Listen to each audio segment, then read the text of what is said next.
Hi there! Today I have something really special to show you. This is an invention of mine that I would like to share with you, and next week I'll show you how to make it. It's called the Indirect Box. This is a new idea for reamping. If you're in the recording studio with the intent on reamping, you may want to consider putting one of these together. It's pretty simple to do and not very expensive. And it offers you a more accurate sound. So traditionally with a recording direct, you're going to use a DI box, presumably, unless it's built into a mic preamp. But either way, there's some electronics involved, and you're connecting to a microphone preamplifier. And with a traditional DI box, it takes your high impedance signal, drops it down to about 300 ohms or 150, somewhere in that range, so that a mic preamp sees a microphone load connected to it. And then the preamp obviously is going to boost the signal quite a bit so you can record it into the computer. This box takes the entire preamp right out of the equation. So you just plug into this, and it's passive, by the way, just using a transformer. It then allows you to record directly into the input of an AD converter. So you're just plugging into that line input. Now, it's not a 600 ohm output, okay? It's 10K. And the idea here is that I'm trying to create optimal signal transfer. So there's very low losses. So it takes that high impedance signal from the instrument, 20K in this case, drops it down to 10K. So there's definitely a step down happening. And the 10K was chosen because most high-end converters are going to have an input impedance of the range, somewhere in the range of 10K to 24K. And in the case of my Lynx Aurora converters that I have in the studio, their input impedance is 24K. So this box paired with that input is going to see a higher impedance on the input, which is going to give it a better sound than if we were just straight up matching. But since it works with straight up matching situations where it's connected to a 10K, you're going to have optimal signal transfer from the instrument, which will give you the least amount of noise. That's really what our goal here is. And this is a very low noise box if you use good quality converters. That's going to be sort of key. And also recording at 24-bit. You don't want to work at 16 because there's not enough range in there to capture the super low detail that's going to be coming out of a box like this.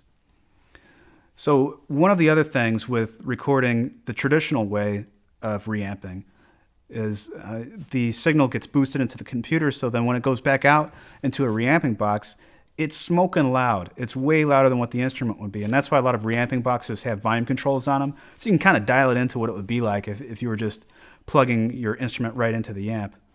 This has no volume controls because it doesn't need them. It's going to give you the same signal going into the amplifier as what the volume was coming out of the instrument. That's going to be a 600 ohm load coming out of the DA converter.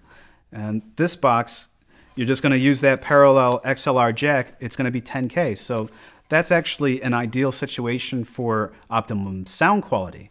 So you're losing a little bit of level right there because of that, but it steps it up, which helps. On the 1/4 inch side, it's 20K. So that's going to go out to the amplifier. And because of this one box being used, there is very little coloration that happens.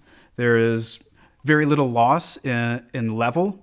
And those two things are really tied to the quality of the transformer that's in here. So definitely don't want to cheap out on that transformer. And in this case, it really wasn't expensive. A good transformer is about 75, maybe 80 bucks. Next week, we'll go into how this is made, and I'll give you the parts so that you know where to get things and what's involved. But you could put this together for under 100 bucks, no problem, and it would only take about 20 minutes. Anyway, I'm going to take you down to the control room. We're going to hook up a bass, and I'll show you how this thing works. It's pretty simple. Let's go.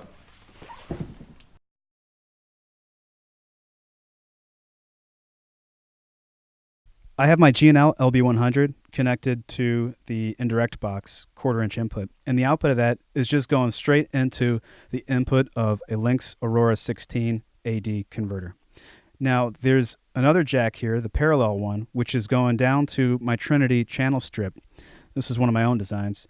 Now I'm only using this channel strip as a way of boosting the sound of the bass so that I can hear it while I'm playing. It's not recording. In fact, the output of the channel strip's connected right to my speakers. It's just so that I can hear it out loud in the room. The signal coming out of the Indirect Box is really pretty low. So in order for me to hear that signal, I would have to turn up the track in Pro Tools all the way and then probably put on a plugin like SansAmp to crank it even more. just so I could hear it.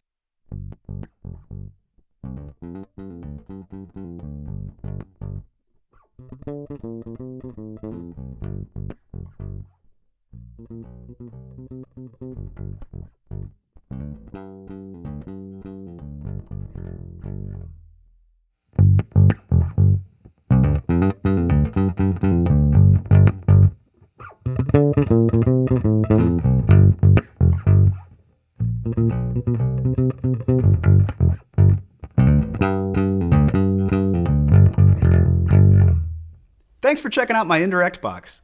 If you found that interesting, I'm going to be posting another video next week on how you can build one yourself.